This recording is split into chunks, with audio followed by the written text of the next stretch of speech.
Brain rod வந்து இப்போ இருந்ததில்ல.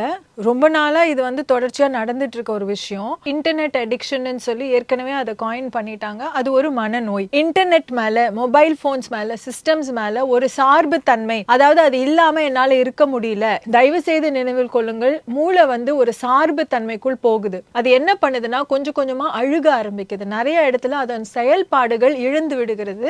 பிள்ளைங்களுக்கு more than 3 hours of screen time இருக்கிறது ஒரு பெரிய ஆபத்து, ஒரு அச்சுறுத்தம் ஒரு விஷயமா இருக்கு. இந்த மாதிரி ஒரு மாற்றத்துக்குள் போகும்போது நம்ம மூளையை நம்ம ஒரு மிருக மூளையா மாத்திக்கிட்டு இருக்கோம். கஞ்சா, அபின், ஹெரோயின், கெமிக்கல் சப்ஸ்டன்சஸ் வந்து மூளை சிதைவை, மூளையை அழித்து விடும். அதே சிதைவை இந்த மாதிரி இன்டர்நெட் அடிக்ஷன்ஸ் கொடுக்குதுன்னு அறிவியல் ஆராய்ச்சியாளர்கள் திட்டவட்டமா அவங்க நிரூபிச்சிருக்காங்க. சமூக ஊடகங்கள்ல ஒரு நாளைக்கு ஒரு போஸ்டோ இல்ல ஒரு ரீல்ஸோ போடாமலோ இல்ல என்னால சோஷியல் மீடியாக்குள்ள போகாமலே இருக்க முடியாது அப்படின்னு இருப்பாங்கல்ல. இப்ப எல்லாருமே ரீல்ஸ் ஸ்க்ரால் பண்ணிட்டே இருப்பாங்க. அப்படி இருக்கவங்களை வந்து ஒரு விதமான மனநல நோயால பாதிக்கப்படுறாங்க அப்படின்னு சொல்லிட்டு அதுக்கு ஒரு பேரும் சொல்லியிருக்காங்க.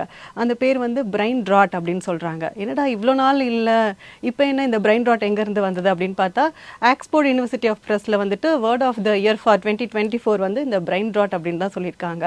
இந்த பிரெயின் ராட் அப்படின்னா என்ன, இது என்ன விதமான மனநல நோயெல்லாம் உண்டாக்குமா? இந்த பிரெயின் ராட் வந்து இப்போ இருந்ததில்ல. ரொம்ப நாளாக இது வந்து தொடர்ச்சியாக நடந்துட்டு இருக்க ஒரு விஷயம். இதை வந்து இதுக்கு முன்னாடியே வந்து அமெரிக்கன் சைக்கலாஜிக்கல் அசோசியேஷன் வந்து இன்டர்நெட் அடிக்ஷன்னு சொல்லி ஏற்கனவே அதை காயின் பண்ணிட்டாங்க. அது ஒரு மனநோய். இப்போ அதே விஷயத்துல அதுக்கு பின்னாடி விளைவுகள் என்ன நடக்குது, அதோட விபரீதங்களை காட்டுறதுக்காக தான் பிரெயின் ராட் அப்படின்னு. ராட்டுங்கிற வார்த்தை வந்து அழுகல், அழுகி போகுது, நாசமா போகுது, அழிஞ்சு போகுது அப்படிங்கிறதுக்கு அதுக்காக அந்த வார்த்தையை உபயோகிப்பாங்க. அப்போ இந்த பிரெயின் ராட் அப்படிங்கிறது என்னன்னா, எப்பெல்லாம் நம்ம வந்து இன்டர்நெட் மேலே, மொபைல் ஃபோன்ஸ் மேலே, சிஸ்டம்ஸ் மேலே ஒரு சார்பு தன்மை, அதாவது அது இல்லாமல் என்னால் இருக்க முடியல, இதை வந்து நான் இந்த செயல்பாடில் நான் என்னை ஈடுபடுத்திக்கலன்னா எனக்கு வந்து ரொம்ப அங்கலாய்ப்பாக இருக்குது, கஷ்டமாக இருக்குது, கோவம் வருது, எரிச்சல் வருது, எனக்கு வந்து யாராவது என்னை தடுத்தாங்கன்னா எனக்கு வந்து ரொம்ப என்ன சொல்கிறது, என்னை கட்டுப்படுத்த முடியாத அளவுக்கு எனக்கு வந்து கோவம் வருது, ஏதாவது வந்து கத்துறதோ அழுவுறதோ சத்தம் போடுறதோ சண்டை போடுறதோ அப்படி ஒரு அக்ரெசிவ் நிலைமைக்குள்ளே போகிறேன். இல்லை நானே என்னை தனிமைப்படுத்திக்கிற ரூம்குள்ள யாருக்குள்ளேயும் பேசாம மற்ற எல்லா விஷயங்களும் விட இது எனக்கு முக்கியமா இருக்கு. முக்கியமா வந்து வாழ்க்கையில் நான் காலையில எந்திரிச்சு முதல் 3 விஷயத்துல எனக்கு போய் அதை தேடணும் அப்படின்னு எனக்கு மனசுல தோணுது. ஒரு தேடல் இருக்கு. முதல் 3 விஷயங்கள் எழுந்திருக்கும் போதே என் மொபைல் போன் என்ன ஸ்டேட்டஸ், என்ன எத்தனை லைக்ஸ், என்ன பண்ணலாம், என்ன ஓடுது அப்படின்னு எந்த விதமான எண்ணங்கள் அதை சார்ந்து வந்தாலும் தயவு செய்து நினைவில் கொள்ளுங்கள், மூளை வந்து ஒரு சார்பு தன்மைக்குள் போகுது. அப்படின்னா என்ன அர்த்தம்னா கொஞ்சம் கொஞ்சமா மூளை அது இல்லாம என்னால இருக்க முடியாதுங்கிற நிலைமைக்கு போறது இல்லாம அது என்ன பண்ணுதுன்னா கொஞ்சம் கொஞ்சமா அழுக ஆரம்பிக்குது. நிறைய இடத்துல அதன் செயல்பாடுகள் இழந்து விடுகிறது. இது ரொம்ப விபரீதமான ஒரு நோய். அதுவும் வந்து பிறப்பிலிருந்து 20 வயசுக்குள்ள மூளை வந்து ரொம்ப அசாதாரணமான ஒரு வளர்ச்சியை, அது வந்து பரிமாண வளர்ச்சிகளை அடையும். அந்த மாதிரி ஒரு நேரத்துல பிள்ளைகளுக்கு இந்த மாதிரி விஷயங்கள் செலுத்தப்படும் போது, பிள்ளைங்க, யங்ஸ்டர்ஸ், காலேஜ் கோயிங், அந்த மாதிரி நேரத்துல மூளை நல்லா வளர்ந்துட்டு இருக்கும்போது இந்த மாதிரி தேவையில்லாத விஷயங்கள் ஆதிக்கம் செலுத்தும் போது, ஆக்கிரமிப்பு செலுத்தும் போது மூளை அழுக ஆரம்பிக்குது. நிறைய முக்கியமான செயல்பாடுகளை அது இழந்து விடும். முக்கியமா லேர்னிங் டிஃபிகல்ட்டிஸ் இருக்கும், அட்டென்ஷன், மெமரி, கான்சென்ட்ரேஷன் இருக்காது. மொத்தமா யோசிக்கிற சமயோசித புத்தியும் அந்த இடத்துல வந்து இழந்து போற ஒரு நிலைமை. இது எப்படி நமக்கு தெரியும்னா, எப்பெல்லாம் பிள்ளைங்களை வீட்டுல வந்து more than 3 hours of screen time, அது படிப்புக்கானாலும் சரி இல்ல வந்து அவங்க விளையாடுறதானாலும் சரி, பிள்ளைங்களுக்கு more than 3 hours of screen time இருக்கிறது ஒரு பெரிய ஆபத்து, ஒரு அச்சுறுத்தம் ஒரு விஷயமா இருக்கு. ஏன்னா என்ன ஆகுதுன்னா, அளவுக்கு மீறினால் அமிழ்தமும் நஞ்சு. இது வந்து நம்ம நேச்சுரலா இருக்கிற ஒரு உயிர் கொடுக்கும் ஒரு விஷயமே நஞ்சா நடக்கும் போது இது வந்து நமக்கு தேவையான அளவுக்கு மட்டும்தான் நம்ம எடுத்துக்கொள்ளணுமே தவிர, நம்மளுடைய சௌகரியத்துக்காக பிள்ளைங்களுக்கு நம்ம மொபைல் போன்ஸ் கொடுக்கறதோ இல்லை அவங்க படிக்கணும்னு நினைச்சு கொடுக்குறோமோ எது கொடுத்தாலும் சரி, இது அவங்க மூளையை ஆதிக்கம் செலுத்துக்குது. ஏன்னா முதல்ல படிப்புல தான் ஆரம்பிப்பாங்க. கொஞ்சம் கொஞ்சமா அவங்க மற்ற சோசியல் மீடியால இருக்கும்பொழுது அதுல மாட்டிக்கிட்டு நேரம் போகாம தெரியாம நாளுக்கு நாள் அதன் பயன்பாடுகள் அதிகரிக்கும்.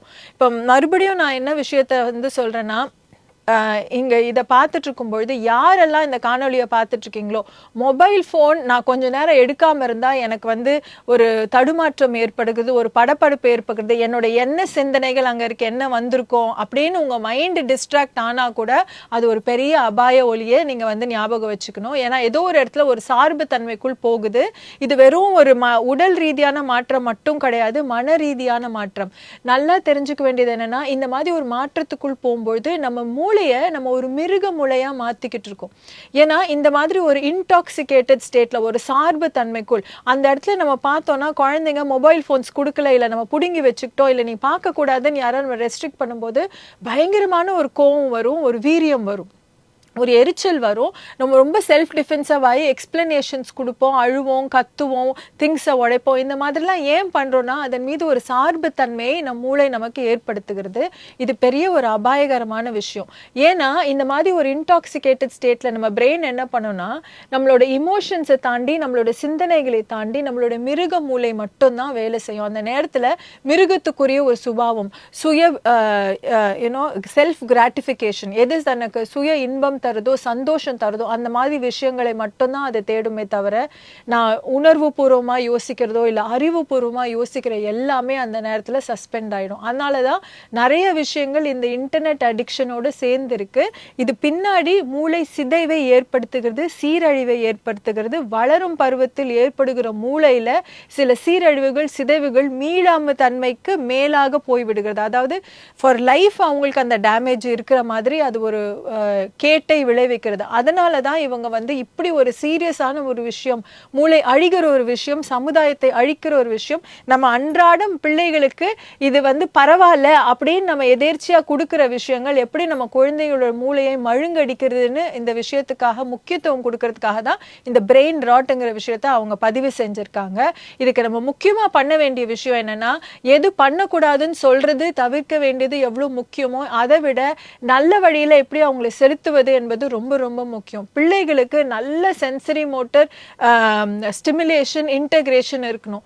கெட்டதை பண்ணக்கூடாதுன்னு நினைக்கிறோமா, நல்லதில் அவர்களை வழி செலுத்துங்கள். உங்க பிள்ளைங்களுக்கு உங்களுக்குள்ள அந்த குடும்ப கட்டமைப்பு, சமுதாய கட்டமைப்பில் எதெல்லாம் அவங்களுக்கு நல்ல வழியில நீங்க செலுத்த முடியுமோ, கேம்ஸோ, ஸ்போர்ட்ஸோ, இல்ல எக்ஸ்ட்ரா கரிக்குலர் ஆக்டிவிட்டீஸோ, இல்ல ஏதாவது ஒரு ஹெல்த்தி ஒரு ஆல்டர்னேட்டிவா நம்ம பிள்ளைங்களுக்கு கொடுக்கலன்னா மறுபடியும் அவங்க அதுக்கு தான் போவாங்க.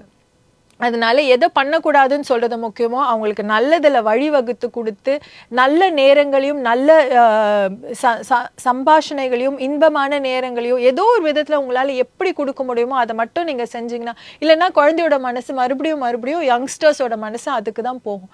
ஹெல்த்தி ஆல்டர்னேட்டிவ்ஸ் கொண்டு வர வேண்டியது நம்மளுடைய சமுதாய பொறுப்பாக இப்போ மாறிடுச்சு. மேம், இப்போ நீங்கள் நிறைய எக்ஸாம்பிள் சொன்னீங்க. இதுலேருந்து இப்போ ஆல்ரெடி ஒருத்தவங்க பிரெயின் ராட்ல பாதிக்கப்பட்டிருக்காங்க, அவங்க அதுலேருந்து வெளியில் வரணும் அப்படின்னா அதுக்கு என்ன மாதிரியான வழிமுறைகள் இருக்கு மேம்? ஒருத்தவங்க பாதிக்கப்பட்டிருக்காங்க, மறுபடியும் சொல்கிறேன், இது ஒரு நோய், நோய்க்கு சிகிச்சை தேவை. அப்போ வந்து ஒரு லெவலுக்கு வரைக்கும் தான். இப்போ நமக்கு வந்து ஜுரம் இருக்குது, எனக்கு சளி இருக்குன்னா நம்ம என்ன பண்ணுறோம், வீட்லேயே கொஞ்சம் கை வைத்தியம் பார்ப்போம். கொஞ்ச நாள் அது தொடர்ந்துச்சுன்னா உடனே போய் ஒரு மருத்துவரை பார்ப்போம். அதே மாதிரி தான் இதுவும். நம்மளால் வந்து ஸ்க்ரீன் டைமை குறைக்கிறது முதல் அடிப்படையான அந்த ஸ்டிமுலஸை நம்ம ரெடியூஸ் பண்ணி தான் ஆகணும். எங்கெங்கெல்லாம் வந்து உங்களால் நீங்களே கட்டுப்படுத்திக்க முடியுமோ நீங்களே பாருங்கள். உங்களுக்கு வந்து செல்ஃப் மானிட்டரிங் இருந்தாலே போதும். இப்போ பார்க்குற நிறைய பேருக்கு, சில்ட்ரனுக்கு, எல்லாருக்குமே சொல்கிறேன், இது பார்க்காம இருந்தால் எனக்கு கஷ்டமாக இருக்குது, எனக்கு எரிச்சலாக இருக்கு, அங்க போய் பார்க்கணும்னு ஒரு புஷ் இருந்துகிட்டே இருக்கு, ஒரு மோட்டிவேஷன் இருக்குன்னா எதனால நமக்கு அந்த மாதிரி தோணுது? நம்ம ஏன் இது இல்லாம இருக்க முடியாதா? ஏன்னா ஒரு காலத்துல நம்ம எல்லாம் அதெல்லாம் இல்லாம இருந்தவங்க தான். அது வர்றதுக்கு முன்னாடியும் நம்ம வாழ்ந்தவங்க தான், சந்தோஷமான நேரங்கள் செலவழிச்சவங்க தான்.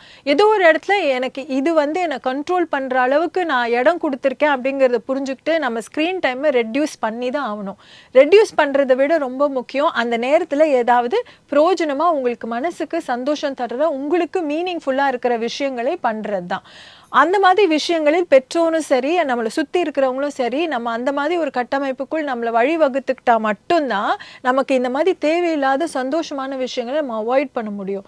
இந்த இடத்துல முக்கியமாக நான் பதிவு பண்ண வேண்டிய விஷயம், ஏன் இது ஒரு பிரெயின் ராட்டுன்னு சொல்கிறாங்க அப்படின்னா, ஃபிசியோலாஜிக்கலாக நம்ம எல்லாருமே சந்தோஷத்தை தேடி ஓடுகிற ஒரு இனமாக தான் இருக்கிறோம். our brain is tuned to look for pleasure. இந்த மாதிரி சோஷியல் மீடியா, இன்டர்நெட் இதெல்லாம் வந்து எந்த மாதிரி அமைப்புகள் விளைவுகளை கொண்டதுன்னா இதெல்லாம் பார்க்கும் பொழுது நமக்கு பிரெயின்ல வந்து ஒரு சுரப்பி டோபமின் ஒரு ஹாப்பினஸ் ஹார்மோன் ரிலீஸ் ஆகும். ஆனா இந்த மாதிரி விஷயங்கள் நம்ம பார்க்கும்போது 10 வாட்டி அதிகமா இந்த ஹாப்பினஸ் ஹார்மோன் ரிலீஸ் ஆகுது. 10 டைம்ஸ் டோபமின் ஹிட் இருக்கும். அப்ப இயல்பாகவே நம்ம சந்தோஷம் தேடுற இன்பம் தேடுகிற மக்களா இருக்கிறனால தட் இஸ் ஆர் அதுதான் நம்மளோட மேக்கப், நம்மளோட பிரெயின் மேக்கப், ஜெனட்டிக் மேக்கப். அதுதான் நம்ம வந்து வலியெல்லாம் அவாய்ட் பண்ணுவோம், சந்தோஷம்லாம் தேடி போவோம். இந்த மாதிரி சந்தோஷத்தை தேடுகிற இந்த மாதிரி நம்மளோட வாழ்க்கையில 10 தடவை சந்தோஷம் தர மாதிரி ஒரு டோபமின் ரஷ் எப்போ பார்த்தாலும் அந்த ஹார்மோன் ரிலீஸ் இருந்துட்டே இருக்கும்பொழுது நம்ம அப்படியே மூளை அதை அப்படியே கேட்ச் பண்ணிக்கும். பிடிச்சிக்கிட்டு என்ன பண்ணோம்னா அதை போய் தேடு நம்மளை வந்து புஷ் பண்ணிக்கிட்டே இருக்கும். அதனால தான் அந்த சார்பு தன்மைக்குள் இந்த நோய்க்குள் ரொம்ப சீக்கிரமா எஸ்பெஷலாக பிள்ளைங்க போய் அதில் மாட்டிக்கிறாங்க, அதுலேருந்து வெளியே வர கஷ்டப்படுறாங்க. அதனால நம்ம வந்து வெறும் நம்ம ஃப்ரீக்வெண்ட்டாக நான் யூஸ் பண்ணுறேன், இல்லை நான் வந்து கொஞ்சம் ஓவர் யூஸ் பண்ணுறேன், எனக்கே தெரியுது நம்ம கொஞ்சம் ஓவராக தான் பண்ணுறோம் அப்படிங்கிற நிலைமையில நீங்கள் இருந்தீங்கன்னா நீங்கள் வந்து ஸ்க்ரீன் டைமை கண்ட்ரோல் பண்ணிட்டு இது வேண்டாம், இதுக்கு பதிலாக வேற என்ன நல்லது பண்ணி என்ன நான் ஒரு நல்ல மனநிலைமையில வச்சுக்க முடியும் அப்படிங்கிறது ரொம்ப ரொம்ப அவசியம். அந்த மாதிரி ஆக்டிவிட்டீஸை நீங்கள் டெய்லி பண்ணுங்க. முடிஞ்சா ஒரு டைரி மெயின்டைன் பண்ணுங்க, எவ்வளோ தூரம் ஸ்க்ரீன் டைம் நான் ரெடியூஸ் பண்ணுறேன் அப்படின்னு ஒரு டெய்லி ப்ராக்ரஸ் டைரி வச்சுக்கிட்டிங்கன்னா உங்களுக்கு ரொம்ப நல்லது. இது இல்லாமல் என்னால் அது இல்லாமல் இருக்கவே முடியல, எனக்கு வந்து ரொம்ப ஆங்கராக இரிட்டேஷனாக இருக்குது, இது எந்த மாதிரி ஒரு மூளை சிதைவை ஏற்படுத்துதுன்னா கஞ்சா, அபின், ஹெரோயின், இந்த மாதிரி ட்ரக்ஸ், ஆல்கஹால், இந்த மாதிரி கெமிக்கல் சப்ஸ்டன்சஸ் வந்து மூளை சிதைவை மூளை அழித்து விடும். இந்த மாதிரி சிதைவை தான் அதே சிதைவை இந்த மாதிரி இன்டர்நெட் அடிக்ஷன்ஸ் கொடுக்குதுன்னு அறிவியல் ஆராய்ச்சியாளர்கள் மூளை புகைப்படங்களை வைத்து திட்டவட்டமாக அவங்க நிரூபிச்சிருக்காங்க. அப்போ வந்து நம்ம குடிக்கல, தண்ணி அடிக்கல, கஞ்சா அடிக்கலங்கிறது பெரிய பெருமையாக நம்ம நினச்சிருந்தாலும் இந்த மாதிரி விஷயங்களில் நான் சார்பு தன்மையை எனக்கு வளர்த்துக்கிறேங்கிறதே ஒரு பெரிய அபாயகரமான விஷயம். அந்த மாதிரி நேரத்தில் எப்படி டி அடிக்ஷனுக்கு, ஆல்கஹால் அடிக்ஷனுக்கு நம்ம ட்ரீட்மெண்ட் போகிறோமோ அந்த மாதிரி மனநல ஆலோசகர்களையும் மனநல மருத்துவர்களையும் நாடி தேடி இதற்கான சிகிச்சையை எடுத்துக்கொள்வது ரொம்ப ரொம்ப முக்கியம். ஏன்னா நம்ம புரிஞ்சுக்க வேண்டியது இது ஒரு பரவி வரும் மூளை புற்றுநோய், ஒரு சமுதாய புற்றுநோய். இது வந்து நம்மளுடைய தனி மனிதர் மட்டும் இல்லை, குடும்பங்களை மட்டும் இல்லை, நம்மளுடைய வளர்ச்சியை மட்டும் இல்லை, ஆளுமையை மட்டும் இல்லை, ப்ரொடக்டிவிட்டி மட்டும் இல்லை, நம்ம சொசைட்டியாகவே நம்மளை வந்து அழிச்சிடுற ஒரு பரவி வரும் ஒரு விஷயம். அதனால தான் அதுக்கு பிரெயின் ராட், சமுதாயத்தையே அது வந்து சீரழிக்கக்கூடிய ஒரு விஷயம். ஆனால் அது ஆரம்பிக்கிறது என்னமோ தனி மனிதர் இடத்துல தான்.